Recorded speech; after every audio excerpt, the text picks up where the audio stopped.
few years ago, a professor from Gordon Conwell Theological Seminary, north of Boston, Dr. David Wells, published a book that fell like a bombshell on the playground of the nation's theologians. And the name of the book was No Place for Truth. Now, the subtitle, I think, is significant, as he wrote in the subtitle, Whatever Happened to Evangelical Theology. And in this book, that caused quite a stir in the evangelical world, Dr. Wells outlined his concern for the demise of confessional theology in the life of the church today. And I'd like to begin our series by reading a brief comment from that book by Dr. Wells. He makes this statement: "The disappearance of theology from the life of the church and the orchestration of that disappearance by some of its leaders is hard to miss today, but, oddly enough, not easy to prove. It is hard to miss in the evangelical world, in the vacuous worship that is so prevalent, for example, in the shift from God to the self as the central focus of faith, in the psychologized preaching that follows this shift, in the erosion of its conviction, in its strident pragmatism, in its inability to think incisively about the culture, and in its reveling in the irrational." I recently attended a meeting in Philadelphia of the board of an organization known by the acronym ACE, which is the Alliance of Confessing Evangelicals, which was brought together in the first place largely through the stimulus provided by Dr. Wells's book. For this group is concerned to help call the church back to its confessional foundation, understanding that Christianity has a theology. Now, the purpose of this series that we're beginning today is to give an overview, kind of a glimpse of the essence of that theology that is called Reformed theology, as distinguished from other branches of historic Christianity. Now, we won't have the time or the opportunity to go into all of the details of Reformed theology, but I want to give sort of a compendium, an introduction to the main ideas that we find in Reformed theology. And the first thing I want to say today is that Reformed theology is a theology. Now, that sounds rather redundant, I realize that, but I want to make this distinction clear, that there is a difference between religion and theology. One of my favorite illustrations of this comes from a personal experience that I had several years ago when I was invited by the faculty and the administration of a college in the Midwest that was a Christian college, and they were without a president at the time, and as a result the school was going through a period of self-evaluation, and they asked me to come to address the faculty on the subject, what is a Christian college? And when I appeared on the campus, the dean greeted me and gave me the cook's tour of the facilities, and as we were going through the faculty office building, I noticed one of the office doors had the name stenciled across the top of the door, Department of Religion. And I didn't say anything, I just sort of filed it back in my mind for a few moments, and then later on that evening, as I addressed the faculty on the question, what is a Christian college, before I began my message, I asked them a question. I said, I noticed this afternoon that you have here at this institution a Department of Religion. And my question is, has this department always been called the Department of Religion? And there was an elderly professor in the back of the room who raised his hand, and he said, "No, it used to be called the Department of Theology. But we changed it about 30 years ago to the Department of Religion." And I said, "Well, why did you change it?" And he didn't know. And I asked the rest of the faculty, and they began to guess why they changed it. They said, "Well, maybe to make it easier for our students to transfer their academic credits from our institution to other universities," and so on. But I took off on that point to address the question, what is a Christian college, or what is Christian education?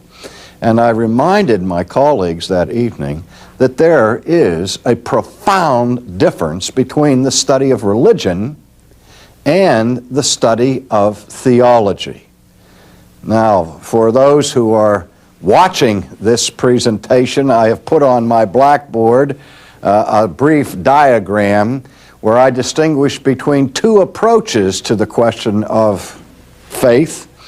One I call God-centered, and the other I call man-centered. And the illustration that I use here has a circle with the word theology in it, and a line coming underneath it to a subcircle which says anthropology. And the purpose of my diagram is to show that in a God-centered approach to faith, the discipline or the study of humanity, the science of anthropology, is subsumed under the science of theology. This reflects something of the way in which university courses were structured in the Middle Ages, when it was said that theology was the queen of the sciences. The idea being that all other disciplines in education are subsumed under the search for ultimate truth that is found in the study of the nature and character of God.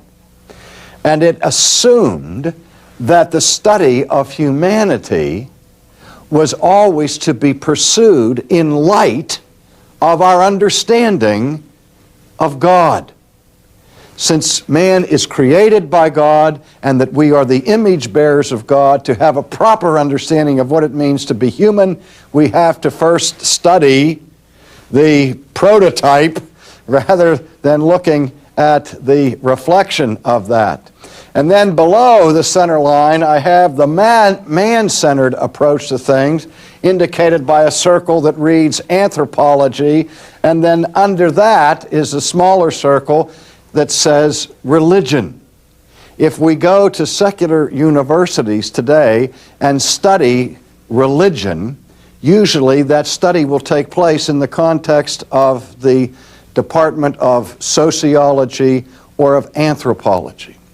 And the difference is this: the study of theology is the study of God Himself, first and foremost. The study of religion is the study of a particular type of human behavior.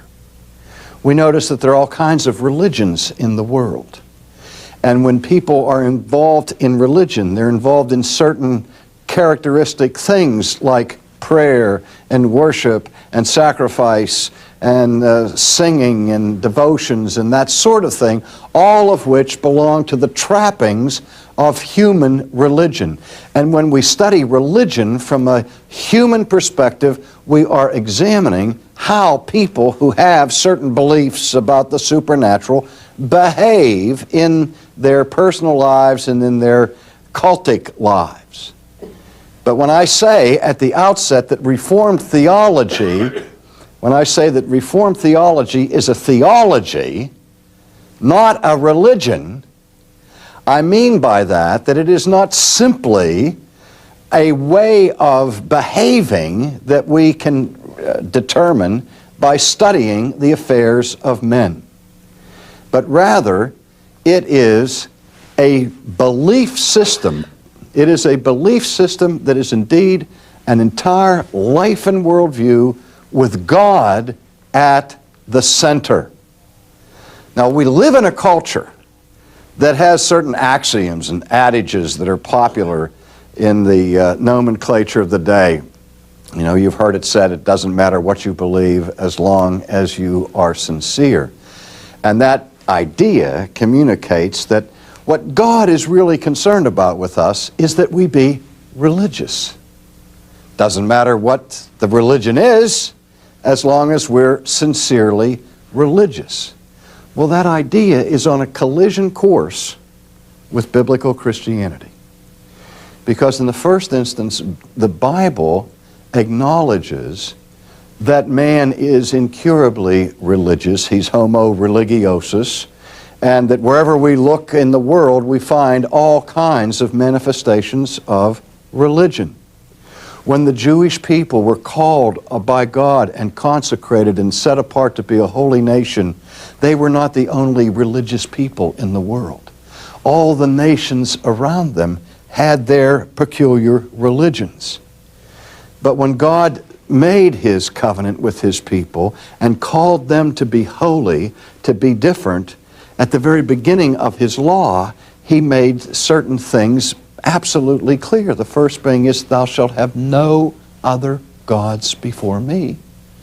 And the second, thou shalt not make unto thyself any graven image. At the very beginning of the Old Testament covenant at Sinai was an emphasis on faith that was to be different from other religions. A faith that would be focused and centered on the character of God Himself. Now we know what happened very early in the history of Israel in the Old Testament. We recently had a conference in Orlando on the essentials of the Christian faith, where I called attention to an incident that is recorded for us in the 32nd chapter of the book of Exodus. And I'll read a part of this episode to you, beginning at verse 17. We read this: Now when Joshua heard the noise of the people as they shouted, he said to Moses, there is a noise of war in the camp. It is not the noise of the shout of victory, nor the noise of the cry of defeat, but the sound of singing that I hear. Now imagine this scenario. Moses is just now returning from Mount Sinai. He has been alone with God, conversing with God, as it were, face to face. And when he comes down from the mountain, he meets Joshua. And Joshua comes to Moses and he says, I hear this loud noise coming from the camp.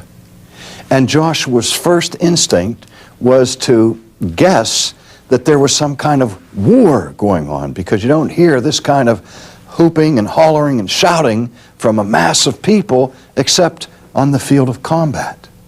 But as he drew closer, he said, wait a minute, it's not the sound of victory. It's not the sound of defeat. It's the sound of singing that I hear. And he realized that he was approaching the whole assembly of the people of Israel as they were gathered for religious observations, singing lustily in their celebration of their religion.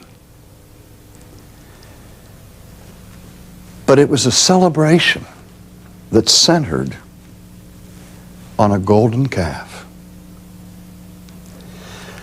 A golden calf that the people had imposed and begged the high priest Aaron to make for them. That they could have a God like all of the other nations. A God that was tangible. A God they could see. A God that was contemporary. A God that was relevant.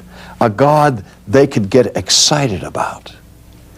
And the first high priest, consecrated by God Himself, acceded to these demands from the people and built them a golden calf.